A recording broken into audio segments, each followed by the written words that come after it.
185 аттын күчү бар, ажайып керемет келбети бар. Корея авто өндүрүүчүлөрү тарабынан чыгарылган турбо дизель мотор Kia Sportage 2017 жылкы. Мен Асхат Айсаракунов так ушул темир тулпар жөнүндө сиздерге видео обзор кылам. Сиздер болсо алыстабай видеонун аягына чейин көрүңүздөр.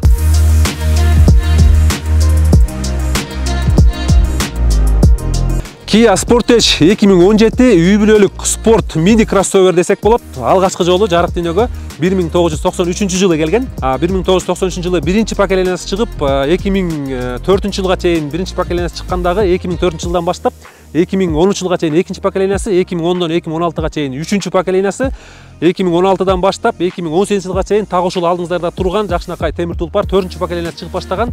Анан 2022 азыркы күнгө чейин 5-чи поколениясы чыккан. Бүгүн сиздерге биз так ушул 4-чү поколениясын видео обзор кылган жатабыз. Бул унаа жөнүндө айта кетсек, Кыргызстандын авто базарында бүгүнкү күнү бул унаанын баасы болжол менен $19,000 баштап $25,000 чейин абалына жараша жана ошондой эле комплектациясына жараша турат. Ал эми сиздер көрүп турган темир унаанын болсо бүгүнкү күндөгү баасы $21,000 түзөт. Эгер сиздер бул унааны алам деп кызыккан болсоңуздар, телефон номерлерди видеобуздун ылдый жагына жайгаштырмакчыбыз. Байланышып, чалып кызыксаңыздар болот.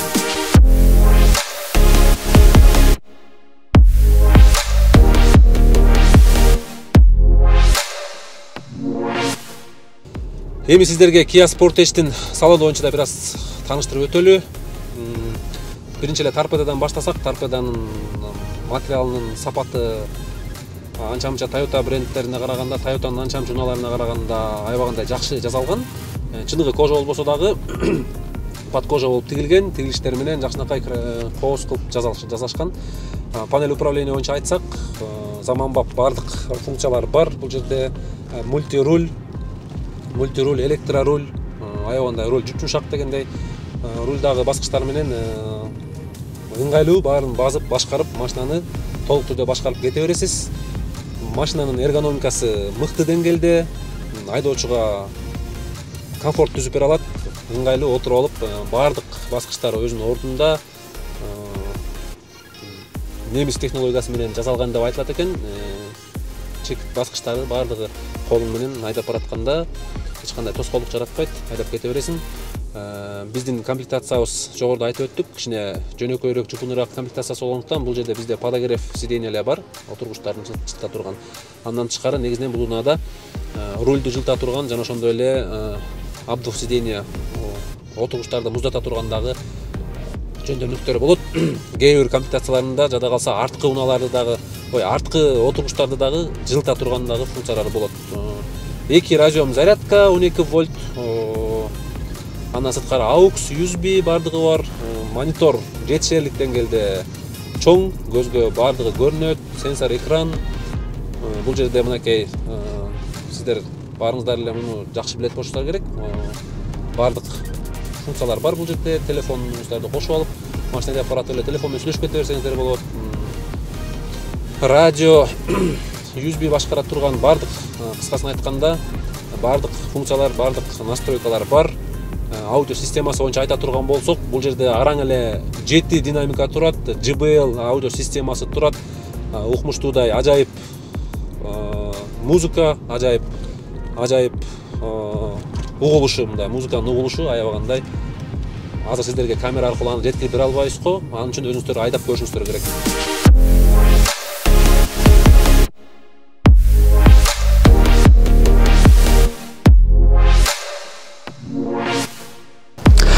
Анда эмесе келиңиздер, Kia Sportage 2017 жылкы унаанын алгач эле ажайып дизайн жөнүндө айтып өтпөсөк күнөө болот болуш керек деп ойлойм. Маңдайынан алганда карасак, бир карасаң дүйнөгө белгилүү болгон кадимки Porsche Cayenne'ге түспөдөшүп кетет экен, бирок чындыгында эле Porsche'ге окшошпу же окшош эмеспи, аны сиздер видеонун астына комментарий жазып кетсеңиздер болот. Бир карасаң болсо Kia Morning'дин эле чоңойтулган версиясы болуп көрүнөт экен. Kia Morning'ди билесиздер, ушунун эле кичинекей үнөмдүү унаасы бар. Решеткалары жакшынакай эски мурунку 3-чү поколениясына караганда бир аз коозураак жакшынакай кылып чыгарылган. Маңдайынан караганда албетте мага жакты. Бул биздин унаабыздын болсо комплектациясы бир аз жупунураак комплектация албетте. Мындан башкача дагы жакшыраак, мындан дагы толугураак. Маңдайында бул жерде 4 диодовый свет менен турган, мына бул жерлерде бүт диодовый болгон жакшы орусча айтканда богатый комплектация менен дагы версиялары, комплектациялары бар. Ал эми капталынан караганда бул унаа аэродинамикасы жакшы экендигин айгинелеп турат. Эмнеге? Себеби дегенде мынакей кырлары менен сонун кылып чыгарылган. Бул деген шамалга абдан туруктуу, шамалды жиреп ылдам жакшы жүрөт дегенди билдирет. Алдыңкы гана эки эшикте сенсор эшик бар, кол менен ачылат. Колду баазы эле ачкыч жок, ачыла турган жөндөмдүүлүгү бар. Арткы эшиктеринде жок экен, бирок Kia Sportage'дин башка комплектацияларында 4 эшигитен сенсор эшик болгондагы комплектациялары бар.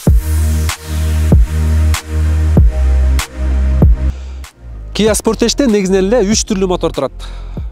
Бул жерде болсо 2 көлөмдүү турбо дизель 185 аттын күчүнө барабар мотор турат. Коробка болсо 7 ступкалуу кадимки гидротрансформатор автомат коробка менен. Андан тышкары 1.6 көлөмдүү дизель 6 ступенчатый робот коробка менен дагы мотор бар, бирок ал мотор биздин Кыргызстандын шартында көп бааланбайт. Себеби бизде робот коробканы көбүнчө баалашпайт. Себеби эмнеге? Себеби анын ремонту кыйынга турат деп биздин кыргызстандыктар андан көбүнчө коркушат. Андан тышкары 2 көлөмдөгү 150 аттын күчүнө барабар бензин мотор дагы бар.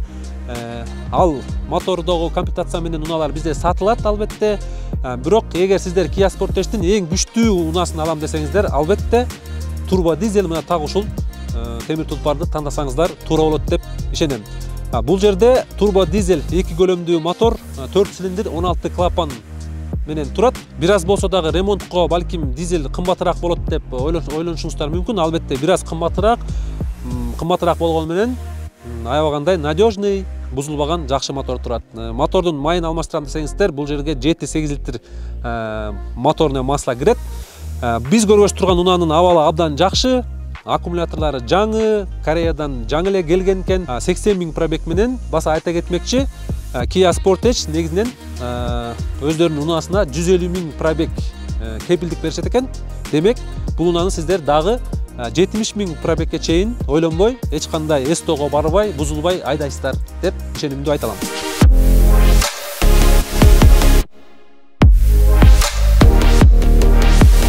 Kia Sportage'дин 2 көлөмдүү бензин мотору 100 км ылдамдыкты 11-12 секундта ала алат деп айтылат. Ал эми турбо дизель биздин унаабыз 2 көлөмдүү турбо дизель мотор 100 км ылдамдыкты 9-10 секундта алат деп маалыматтарда айтылат. Азыр ошону такташ үчүн сиздерге тест драйв кылып көргөзөлү. Старт алабына токтодук. 1 2 3 баштадык.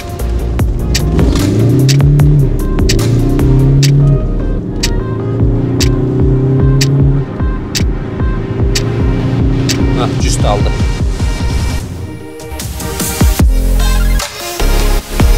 Бакты алсак, мунун багы 62 литр топливо, бензин, дизель батат. Багаж болсо аркасынан караганда, менин байкашымча, кадимки эле Kia Rio'ну турап, ошонун эле дал өзү кылып жасап коюшуптур. Kia Rio'нун эле ичине бийигирээк кроссовер версиясы болуп калыптыр. Биздин унаабыз болсо Eco Dynamic деген комплектациясы экен. Ал эми багажды ачсак болсо, мынакей биздин комплектациябыз жөнөкөй комплектация, кол менен ачылат.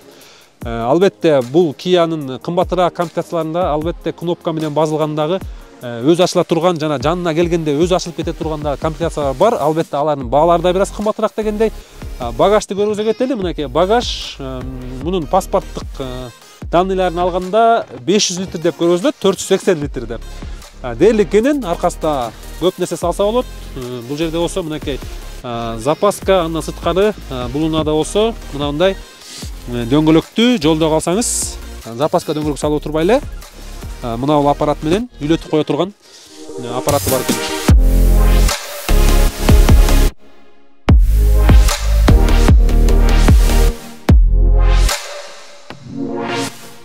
Коробка айтып өттүк, 7 ступка трассада бул унаа өзүн аябагандай жакшы алып жүрөт. Коробканы ушунчалык бат-бат которгондуктан коробканын которулуп атканда сиз билбейсиз. Мынакей 50дө кетип баратат. 5-чи коробкада, 5-чи ступкада кетип бара жатабыз. 60га жеткенде почти 6га которот да, 80ге жеткенде 7 менен кете бересиз. Бул деген үнөмдүү дизелди эч кандай болушунча үнөмдүү сарптайт дегенди билдирет. Максималдуу скоросу 240 экен. Бирок 240 менен бул унааны айдагыла деп мен эч качан кеңеш бербейм. Көрүп атасыздар, билип атасыздар, азыр канча деген кырсыктар болуп атат.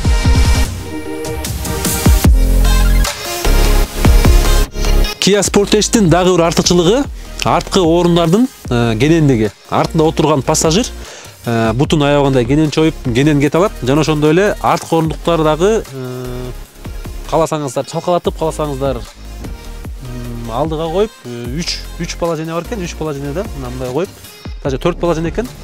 Каалагандай, даже мындан да чалкалайт экен, чалкалап алып, уктап кеткенге аягында ыңгайлуу экен.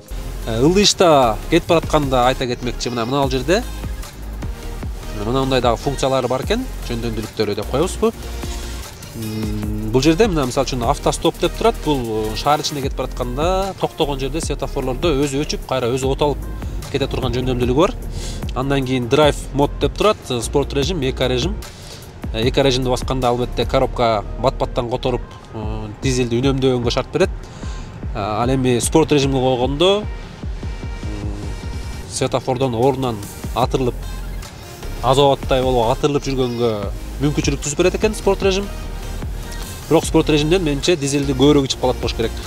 Андан кийинки мына бул баскыч болсо, бул ылдыйышта кетип баратканда мына басып коет экенсиң. Бул жерде мындай күйөт экен. Мына өзү сразу эме кылды, мына тормозду коюп коем, өзү тайгаланбай кете берет. Азыр как раз ушул жөндөмдүүлүгүн эксперимент кылсак болот экен, өзү кетип барат азыр. Мына мен тормозду баскан жокмун. Машина өзү кандайдыр бир оорчулук жаратты дагы, тайгакта өзүн туруктуу кылып, ары бери калдаңдабай сонун туруктуу кетип баратат. Сонун иштейт экен да. Азыр как раз ылдыйышта кетип баратабыз, тайгак жол менен. Мына мен тормозду коюп койдум, өзү кетип барат мына. Мына жерде жашыл болуп мындай күйөт экен, өзү кетип барат. Мына өзү мына ылдыйыштан өзү торможение берет экен да.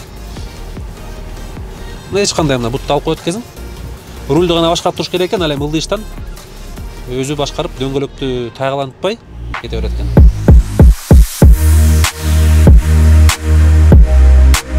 Баарыбызды кызыктырган бул унаанын канча дизель коротот, үнөмдүүбү же көбүчөбү деген маселе боюнча айта турган болсок, бул унаа Kia Sportage трассада 5-6 литр гана дизелди жумшайт, сарптайт. Ал эми шаар ичинде болсо айдаганыңызга жараша 9 литрден 10 литрге чейинки дизелди жумшап, сарптап коротот.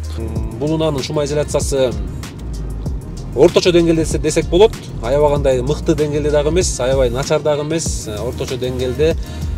Трассада кетип баратканда 100дөн 120дан ашкандан кийин сырттагы дөңгөлөктөрдүн жүрүп бараткан дабышын угууга болот.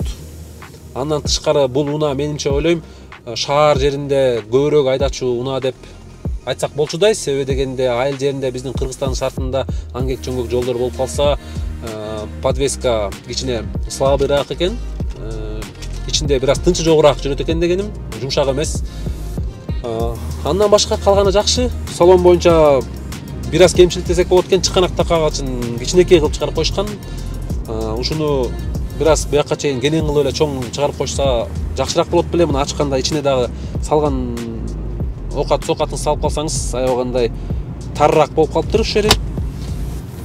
Рычаг колго удобный. Андан сырткары бул унаанын ичинде салонунда бир да жеринде бош бекип калган же мындай нигде не шатается дегендей бардыгы бекем бекитилген, прочно бүт бары салон. Ичиндеги отургучтардын кожасынын сапаты мыкты. Мен ойлойм бул унааны бир 10 жыл айдасаңыздар деле кожасы оңой менен жыртылбаса керек. Бара-бара көргөзөт. Эми бул унаалар жаңы келип атат азыр Кыргызстанга.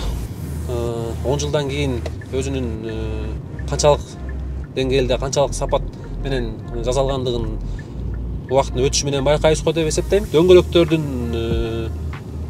размерлерин айта кетсек, бул жерде негизинен стандарт 17, 18, 19 дөңгөлөктөр турат. Тоже комплектацияга жараша. Бирок менин кеңешим 17 размер менен дөңгөлөктү алсаңыздар болушунча жумшагыраак болот болуш керек. Себеби профиль кичине бийигирээк болуп, бул өзү унаа аябай жумшак эмес болгондуктан менимче 19 дөңгөлөккө караганда 17 дөңгөлөктөр менен алсаңыз бир аз болсо дагы жумшагыраак болот деп ойлойм да.